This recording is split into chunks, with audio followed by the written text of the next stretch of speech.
Brandon, What's going on? what's up, man? Thank you so much for taking time Yes, sir. to meet and have our Coaches Education podcast for this month. So tell me a little bit about the topic that we're going to talk about today. Yeah, really. So, the thing that's kind of been on my mind a lot is just community and doing things, doing life with other people. And so kind of just the strength in numbers approach to life. So Yeah, I love that. So what, on the Coaches Education podcast, you guys are selecting the topic that we talk about. And so, I think we talked about this a few weeks ago, but you had previously selected this. What led you to kind of thinking this would be something the members would want to hear about? Yeah, really, I think what made me want to share about it was just like, that when you come in here that you're not alone, and it's almost just easier to do things when you have friends in here, so like I really just want to encourage people to come in and find a friend to do stuff with, right? Whether that's working out or maybe doing life outside of the gym or maybe doing like a nutrition challenge together, and just doing stuff as a community. Yeah, and I remember a few months ago you had mentioned your small group at 8 a.m. Yeah, doing something similar about nutrition. So talk about what they did and how you either encouraged it or what you noticed came out of that. Yeah, so my women's small group, they had seen that Doug and that group was doing a nutrition challenge, just like a 30-day challenge, and they felt like super inspired to do this challenge, kind of like their own challenge. And what I saw was it was more about let's do this together versus like I'm not doing this just for me, and for some reason it's kind of funny, like we work out to better ourselves, but it's so much easier if you're like being held accountable with another, person. So, they saw that Doug and Rob were doing this challenge, and they said, well, we need to get behind that, and we need to do that for ourselves. And so we did a 30-day challenge, and everybody lost body fat, everybody gained lean muscle tissue. I mean, it was really neat to see that, but I mean, it wasn't, and they've been working out, but it wasn't like they had come together and decided to do this. It wasn't until they decided to do it together that they'd actually like really started moving that needle forward. Yeah, so I think it's very applicable to our members because everybody here is already in the habit of working out, and probably making good choices nutritionally. Right. But this group had been working out, and now they said, hey, we want to hold each other accountable and make sure that we're sticking to some specific nutritional guidelines. So how did they do that, and what was the actions that they took in order, what made it different from me just saying, hey, ask me what I eat every day? Like wasn't there a text thread? Yeah, so what we started was we used the GroupMe app, and basically it was like people would text in what they had eaten that day. And so it was like, this was my breakfast, this was my lunch, and it could be like a little picture of their MyFitnessPal. They would use just kind of like their daily diary, or if some people just wrote it down on a piece of paper, and, hey, this is what I had for breakfast, this is what I had for lunch, and what I had for dinner. And if you didn't want to send in what your food was, people kind of knew like they probably weren't eating the best, and it was like, hey, let me reach out. Why haven't you been sending in your food? Well, I haven't been eating great. Well, remember, we're on this challenge together. Like, it's not that I don't want you to do better than me, but like I want you to do really well, and so like it's just a chance to hold each other accountable, really. Yes, yeah. And you, I think, encouraged this because you and Travis had actually been doing something similar. Yeah. So give me kind of what you and Travis were doing. So Travis, James, and I were sitting there one day, and we've always talked about nutrition and how could we get just a little bit better at our fitness. And we think, man, nutrition plays such a big role, and it's easy to do it for like a day or two, and then like if nobody is there checking you, it's like it's really easy to kind of give yourself that grace of saying, well, I'm going to maybe not drink enough water today, or I might skip a meal, or I might eat more of something that I shouldn't be eating, you know? And so we got together one day and said, let's just do it. We'll put $50 on it, you know, nothing crazy. And I said, I don't want your money and I don't want to give you my money, but let's just contact each other every day. And if we miss a meal, then if we miss 3 meals in the next 6 weeks, then I owe you $50. And so, and really we stuck with it for those 6 weeks, and it was like every day we were contacting each other, which made it so much easier because it wasn't just myself saying, well, I can let this slide. So, yeah. What came out of it? Let's see. So, I wear a Whoop strap. It tracks kind of like my recovery. Some of the biggest things that I saw were not only like my physical performance, but like my internal performance, I guess you could say. Like my resting heart rate was lower, my HRV, my heart rate variability had increased, my sleep had increased, and my quality of sleep had increased, and just a lot of things that you probably wouldn't really pay super close attention to had changed just because I had been eating better. And the only reason that I'd been eating better is because I'd been doing it, you know, with somebody else. Yeah. So you know, the big thing I think to highlight, and I think the goal of the podcast is to say, when you do something with another person or a group of people, you're more likely to stick to it. Absolutely. And so, you know, with the small group, with the example of you and Travis, and then you and I think all the coaches, and I don't know if anybody else are doing something similar. So talk a little bit about what you guys are doing. Yeah. So Robert came up with the idea of doing 75 hard. And so we started this April 1st. Travis is in on it. And all the other coaches are in on it. And so before you go forward, what is 75 hard for people that don't know? 75 hard is basically 75. It's a challenge, and some would say it's a fitness challenge, but I think in the grand scheme of things, it's more of like a mental challenge, right? It's more than just 2 workouts a day. There's a reading component. There's you have to drink water. You need to take a picture every day. So that can be vulnerable for some people. And then let's see. So you have 2 workouts a day, water, picture, and the nutrition. You just have to follow a plan. You have to follow a plan. So it's not necessarily any specific diet, but you know, they want you to follow a nutrition plan. Oh, and then also no sugar or alcohol. And so that's what the 75 challenge is, 75-day hard challenges. And even if you miss like 1 step, you have to start over. Wow. And so we're on day 13 now. And who all's doing it? So Robert Perrin. Bennett just started. He had his birthday this last weekend, so he's like, I'm going to wait till after my birthday. And so Bennett, Jacob, Travis, and I think that's it. Okay. Yeah.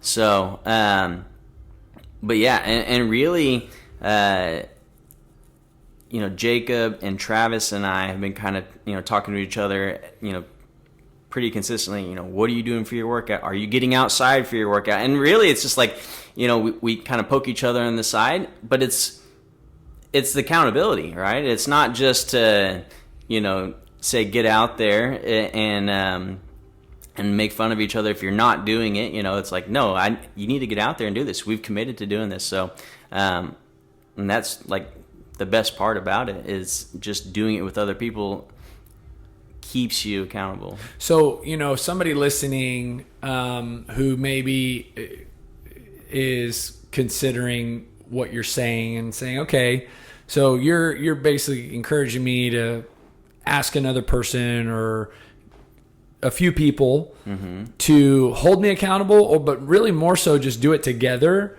to get a result that I currently don't have, right? What would be like some of the challenges that you could see somebody facing in doing that? That you can encourage them through? Because, I mean, the 3 examples that you use, you're saying it all worked great, right? Your women's group, they all did it, right? You and Travis, you guys did it. This coach's staff plus Travis, you guys are doing the 75 hard.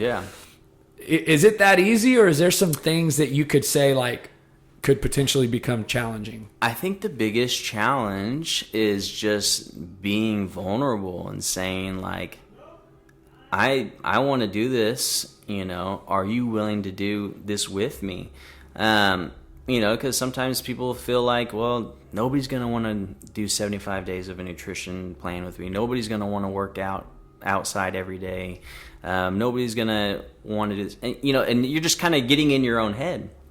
And so I think the biggest challenge is just being vulnerable enough to say, I need some accountability.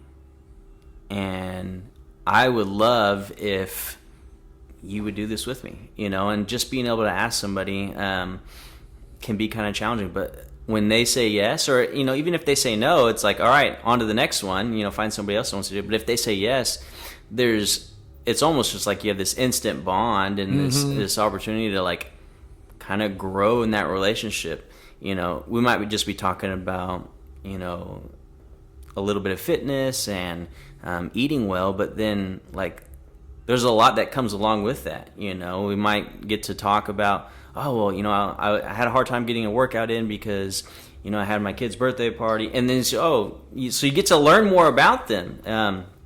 So I really find that like if you just take that step of being vulnerable and saying, you know, this is tough for me to do on my own, I'd like if you did this with me, you might see that it opens up a lot of opportunities. Yeah, and you're so right on the relational side. It's constant communication. So there's going to be stronger relational ties because of that. Yeah. Okay, how is this different? Because I want to hear your perspective.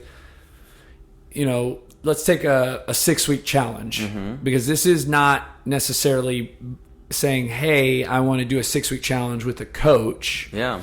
Even in personal training, like you have personal training clients. Yeah. The difference in what you're describing is me getting 3 or 4 of my friends to go work out at the gym with me, right? At 8 o'clock in the morning. Yeah. Compared to what your clients do with you, which is where they're saying, Brandon, I want to hire you as my personal trainer. Yeah. And you're going to write my workouts, facilitate them, encourage me, you know, keep me on track towards my goals. Yeah. Much like a 6-week challenge would be for people nutritionally. So what is the difference in those two things? Because I think we're talking about 2 different things. Yeah. I think there's a little bit of difference, but there's also a lot of similarities. You know, I think probably the biggest difference is they're almost like, when you do this like community approach, they're in the trenches with you. You know, they're in there just grinding it out just like you are. I mean, think about a CrossFit workout or even a one-on-one. Like, your coach is giving you the workout. They might guide you through it. And sometimes you're just like, man, coach, if you were here too, you'd know how bad this is, you know? And like, this is like, we're all doing it at the same time. And so we know the struggles. And so it allows you to just almost kind of, again, I keep using this word, but being vulnerable, it allows you to be vulnerable with others. Say, man, I struggle with this, I struggle with that. Whereas like if you have the coach, the one-on-one, or a 6-week challenge, it's like one person's doing it. And not that they aren't encouraging you, it's just, I think there's just something to be said for the part about them just doing it and being in the trenches. Yeah, doing it together. Yeah. Okay, another question, because I think it's relevant to the conversation. In all these examples, you're describing people that I believe are committed people. What I mean by that is, you take your small group of women at 8 a.m. who train with you. They are already committed because they come to the 8 a.m. They train with you. They're consistent. We're not talking about just the next person who drives down Longmire. Hey, come over here. I want you to do this thing with me. Yeah. You described you and Travis. I mean, Travis is one of the most committed people at our gym. Oh, absolutely. Then you bring up the 75 hard with all the coaches who are very committed, and Travis. Is that a prerequisite to doing this? You know what I mean, though? Yeah. It definitely makes it a little bit easier, just because you kind of have common goals.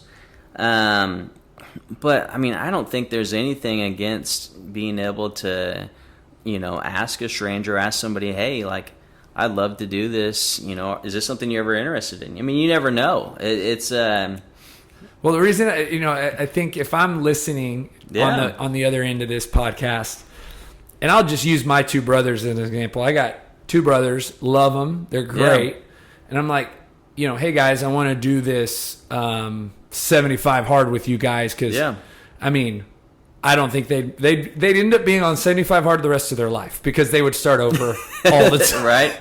And I would literally be the driving force behind our trio, right? It would turn into me just being like, dude, you guys are obviously not, and I love my brothers, but when we start thinking about assembling a team or having a partner on, I mean, it could be as simple as saying, hey, for the next 30 days, let's do no sugar.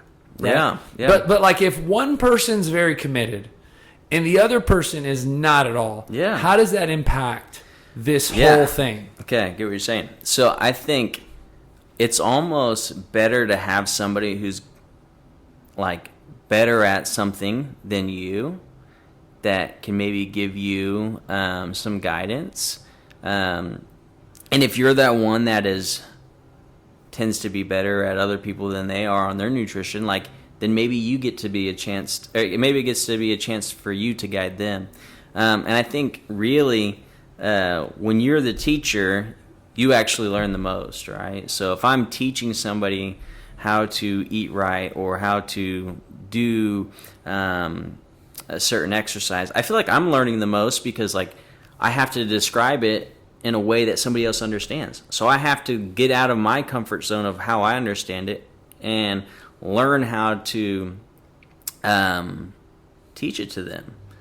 So, I think it's beneficial on both sides. You don't have to be equally committed. You can be very committed and have somebody who's not committed, and this is an opportunity to grow them and grow yourself. Or if you find somebody that's more committed than you, that's like, hey man, I'm just going to hang on your shirt tail and then just kind of follow you and follow your example. It's kind of like why I work out with Jacob. He's very cardiovascular, he's so much more fit in that part of fitness than I am. And so anytime we do a workout like that, I'm like, man, he is just going to wear me out, but he pushes me. Yeah. And so I think that's the whole idea is I don't have to find somebody who's equally as bad as I am on cardio stuff. I want to find somebody who's a little bit better. And that allows me to grow. And I'm sure it allows him to grow because he can say, well, this is the way that we would approach it. And it allows him to kind of approach a workout a little bit differently than he probably normally would. Yeah. So in all these examples, or is there a leader? Is there a designated person who you would call the primary communicator, setter of expectations, or is it just kind of organic and Yeah. So each one has kind of had their own little leader, if you will. So when Travis and I first got started, I went up to him and I was like, hey, we've been talking about doing this for a long time. I love if we did this nutrition challenge. And so I said, here are the standards. You get 3 cheat meals over 6 weeks. I knew that I had a camping trip coming up, so it was going to be hard for me to get all my meals in. And cheat meals weren't just going out eating something bad. It was if you missed a meal, it was a cheat meal. And so I had these standards that I would put out, and he said, yes, let's do it. And so I think that I kind of took that one as, I don't want to call it the leader, but I just set the ground rules, and we both said, okay, let's do it, and we agreed upon it. And then with my women's small group, a couple of them said, hey, I want to do this. And I said, well, how can I help you? What's the best way I can assist you? And they said, well, let's just hold us accountable. And they put some money on the line, so they all gave the money to me, and then I just held on to it until it was the end of the month. And so with them, it was, they decided amongst themselves that they wanted to do it, but they wanted somebody just to hold them accountable on the outside. And so that's where I was in on that. And then on the 75 hard, it's really just kind of like a group thing. It's nobody is really, kind of heading the way of saying, well, Perrin's doing this, or Robert's doing this, or Jacob's doing this. It's really just kind of everybody's kind of being honest and just. Yeah, no, those are great. Yeah. And it really makes me think of the Rob and Doug thing with the other guys, the 30-day challenge. Yeah. And, and I primarily was the facilitator, if we call it that. Yeah. And they had a text thread, and, but I would even say that Doug probably was the leader, because if the text thread went silent for a period of time, and that he would be the one to say something. You know what I mean? Absolutely. And I think another thing that comes to mind is like small group. Yeah. It's a lot like that, right? Yeah. It's, have a men's group and a couple small group, and it's just, doing life with other people in community. Absolutely. Yeah. And the purpose behind those, one, the couples is for marriage, and the men's group is just for spiritual accountability and growth. A lot of what you're saying makes me think a lot about discipleship. It's kind of like Paul and Timothy in the illustration that we have, and kind of people needing somebody in their life who might be a little more further along in that area, and then people who are further along need to be pouring into somebody who's maybe getting started. Yeah. And I think the character trait, kind of after everything you said, is like the most important thing is that everybody involved, it's not that one person has to be super, like you said, committed, or it's just got to be willing to give their all. Yeah. And I don't know, maybe that is committed, but at least like you don't want somebody who's kind of so disinterested or flaky. Yeah. Because it's their loss, but if you're trying to select a few people, it's almost like you want to weed out people who would, it's like in the small groups, it's like, man, as long as you are consistent and showing up and vulnerable, that's really winning. Yeah. It's like, even if this person on on the women's nutrition, it keeps messing up, that's not like you're not in the group. But you keep trying, right? Like you're continuing to absolutely show up and post your food, or you know what I mean? Yeah. So this is awesome, man. Anything like you guys are on the 75 hard? Any other examples that you can think of that would relate, or that you've got clients doing, or? Really just I think coming to the gym in general with a class, with a group, is an opportunity to do stuff as a community. So I think it's just something that we do every day. It's already happening. It's already happening, and I think if you look at it from that approach, like we have other people in here that are trying their hardest, or whatever the day throws at them, like they're still going through it. And so just realize that, and don't be afraid to approach those people and do life with them. And on that same note, if you're listening and you're doing it alone because you're not plugged in, get plugged in. Yeah, absolutely, 100%. So thanks, Brandon. Appreciate it, Charlie.